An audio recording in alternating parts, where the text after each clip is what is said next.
Hello friends, आपका अपना YouTube channel the polytechnic classes में स्वागत है।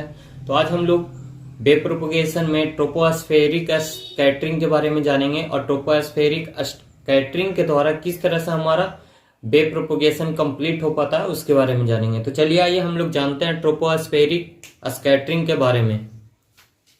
ट्रोपोस्फेरिक स्कैटरिंग कह रहा है कि the troposphere is the region of atmosphere. ये क्या है? ट्रोपोस्फेयर क्या है?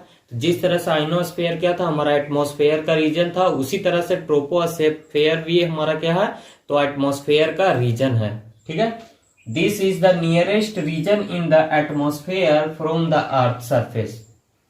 कह रहा है कि ये जो है हमारा ट्रोपोस्फेयर है वो अर्थ सरफेस से सबसे नियरेस्ट रीजन है। और ये कहां से कहां तक है? तो ये 10 किलोमीटर टू 20 किलोमीटर तक लाइज करता है। अर्थ सरफेस से 10 किलोमीटर से लेकर के 20 किलोमीटर तक ये हमारा ट्रोपोस्फेयर लाइज करता है एबव द अर्थ सरफेस। ठीक है। उसके बाद कह रहा है कि the gas component in the troposphere remains almost constant in percentage with the increasing height. कह रहा है कि जो हमारा ट्रोपोस्फेयर है उसमें जो हमारा गैसियस का फॉर्म रहता है, और वो गैसियस का फॉर्म जैसे जैसे हम हाइट इंक्रीज करते जाते हैं तो भी उसका जो परसेंटेज है, मतलब कि उससे ट्रोपोस्फेयर में जो गैसियस का फॉर्म का परसेंटेज है वो बढ़ता नहीं है, मतलब कि घटता नहीं है, वो रिमेन्स कांस्टेंट रहता है। ऑलमोस्ट थोड़ा बहुत इंक्रीजिंग हो सकता है बट वो रिमेन्स कांस्टेंट रहता है। ठीक है। उसके बाद कह रहा है कि the significant property of the tropospheric region is the temperature decreases with increases in the height.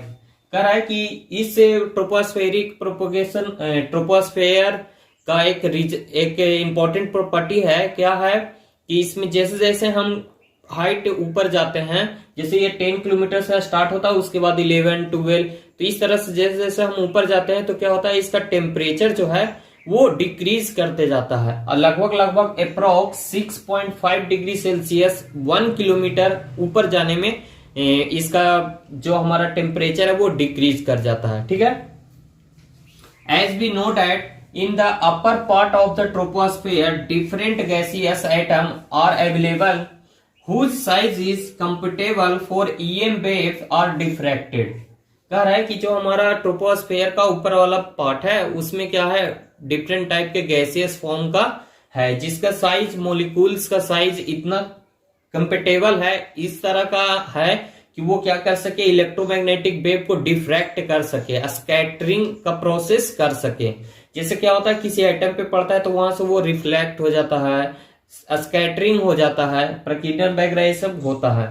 तो इस तरह से refracted by this atom particle, और इस एटम पार्टिकल गैसियस पार्टिकल से क्या होते हैं, जो ईएम वेव है वो रिफ्रैक्टिव हो जाते हैं। Due to this refraction of such EM wave propagation is possible beyond the line of site.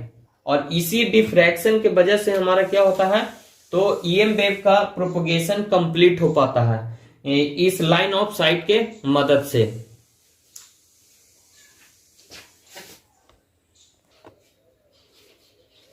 तो such propagation is known as tropospheric scattering propagation. ये जो हमारे पार्टिकल के डिफ्रैक्शन के द्वारा जो हमारा electromagnetic wave transmitter to receiver तक पहुंच पा रहा था, इसी तरह के प्रोपगेशन को हम लोग क्या कहते हैं, तो tropospheric scattering propagation. This phenomenon is useful in different communication system. और ये जो फेनोमेनन है स्कैटरिंग का, मॉलिक्यूल से स्कैटरिंग हो करके जो आपका electromagnetic wave transmitter to receiver तक पहुंच पा रहा है, इसका हम लोग डिफरेंट टाइप के कम्युनिकेशन में यूज करते हैं। जैसे चलिए ये देखते हैं, कह रहा है कि the UHF and microwave frequencies, the UHF and microwave signals are propagated beyond LOS propagation. अभी अभी हम लोगों ने देखा था, पहले भी देखा था, स्पेस वेव प्रोपगेशन में हमारा क्या रहा था, यूएचएफ और माइक्रोवेव फ्रीक्वेंसी को हम लोग लाइन ऑफ साइट के प्रोपगेशन के मेथड से forward scattering in the tropospheric irregulation क्या कर रहे थे, तो लाइन ऑफ साइट प्रोपगेशन के मदद से उसको हम लोग ट्रांसमीटर टू रिसीवर के पास भेज रहे थे सिग्नल को। ट्रांसमीटर और रिसीवर के दोनों पे एक सीध में रख करके लाइन ऑफ साइट में हम लोग प्रोपोगेट कर रहे थे। तो ये कैसे वहां तक पहुंच पाता है, तो वो क्या करता है, वो ट्रोपोस्फेरिक स्कैटरिंग वाला जो रूल है, जो हमारा ट्रोपोस्फेयर में स्कैटरिंग के मदद से जो प्रोपोगेशन होता है, वही वाला प्रॉपर्टी क्या होता है, तो ये लाइन ऑफ साइट में हम लोग स्पेस वेव प्रोपोगेशन में यूज कर लेते हैं। This mode of propagation is of practical significance at UHF and microwave range.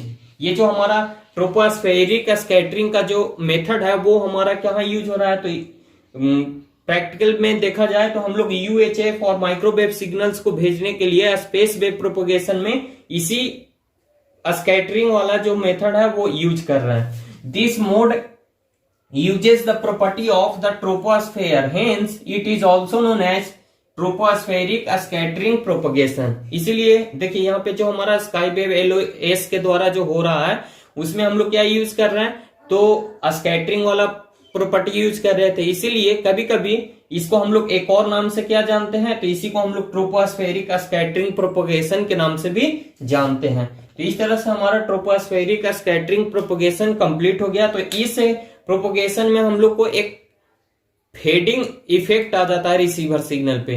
तो चलिए आइए हम लोग फेडिंग के बारे में जाने कि क्या है फेडिंग इफेक्ट। तो चलिए आइए हम लोग फेडिंग के बारे में जाने। तो फेडिंग क्या है, तो फेडिंग एक इफेक्ट है जिसके कारण से हमारा रिसीवर पे कोई सिग्नल को रिसीव करने के दौरान उसके एम्पलीट्यूड में, उसके स्ट्रेंथ में, बैकग्राउंड में वेरिएशन होता है। ठीक है, तो चलिए आइए इसको देखते हैं फेडिंग, और इसको कैसे दूर किया जाता है उसके बारे में जानते हैं। तो ये फेडिंग आ गया। फेडिंग क्या है, तो fading is a basically the undesired variation in the intensity of the signal received at receiver. जब कोई सिग्नल को रिसीवर के द्वारा रिसीव किया जाता है तो उसके इंटेंसिटी में जो वेरिएशन होता है उसी को हम लोग क्या कहते हैं, फेडिंग इफेक्ट कहते हैं। ठीक है, hence the fading is defined as the fluctuation in the received signal strength caused due to the variation in height and density of the ionization in different layer। और ये क्यों हो पाता है, तो ये जैसे स्काई वेव प्रोपोगेशन में हम लोग सब देख रहे थे, आयनोस्फेयर लेयर का यूज किया जा रहा था। तो अलग अलग लेयर का अलग अलग हाइट था, अलग अलग तरह से आयोनाइज्ड डेंसिटी था, इलेक्ट्रॉन जो डेंसिटी था, इलेक्ट्रॉन आयोनाइज्ड होने का डेंसिटी था, उस पर डिपेंड करता है। तो अलग अलग डिफरेंट होने के कारण से इसका इफेक्ट आता है, और इसके कारण से क्या होता है, तो जो हमारा एम्पलीट्यूड रिसीवर के द्वारा जो सिग्नल रिसीव किया जा रहा है उसके इंटेंसिटी में फ्लक्चुएशंस होते हैं, सिग्नल स्ट्रेंथ में फ्लक्चुएशंस होते हैं। Basically the fading is the common characteristics of the high frequency short wave propagation, that is sky wave propagation. Short wave propagation को ही हम लोग स्काई वेव प्रोपोगेशन कर रहे थे। तो ये ज्यादातर इसमें बेसिकली ये जो हमारा स्काई वेव प्रोपोगेशन है इसमें ज्यादातर हमारा फेडिंग इफेक्ट आता है। ठीक है, तो ये जो फेडिंग इफेक्ट होते हैं वो 2-3 टाइप के होते हैं। चलिए आइए हम लोग इसके टाइप्स ऑफ फेडिंग देखें। तो सबसे पहला सिलेक्टिविटी फेडिंग। सिलेक्टिविटी फेडिंग इसमें क्या होगा, तो जो रिसीवर के द्वारा सिलेक्टिविटी प्रॉपर्टी होती है जिसके कारण से वो किसी सिग्नल को सिलेक्ट कर पाता है, उसको सिग्नल को सिलेक्शन करता है, उसमें इसमें वेरिएशन होता है। तो इसमें क्या होता है, एम्पलीट्यूड ऑफ सिग्नल वेरी, तो सिग्नल के एम्पलीट्यूड में क्या होता है, वेरिएशन होता है। तो इसको हटाने के लिए, इस फेडिंग को हटाने के लिए, रिड्यूस करने के लिए हम लोगों ने क्या किया, तो एसएसबी मॉड्यूलेशन टेक्निक का यूज किया।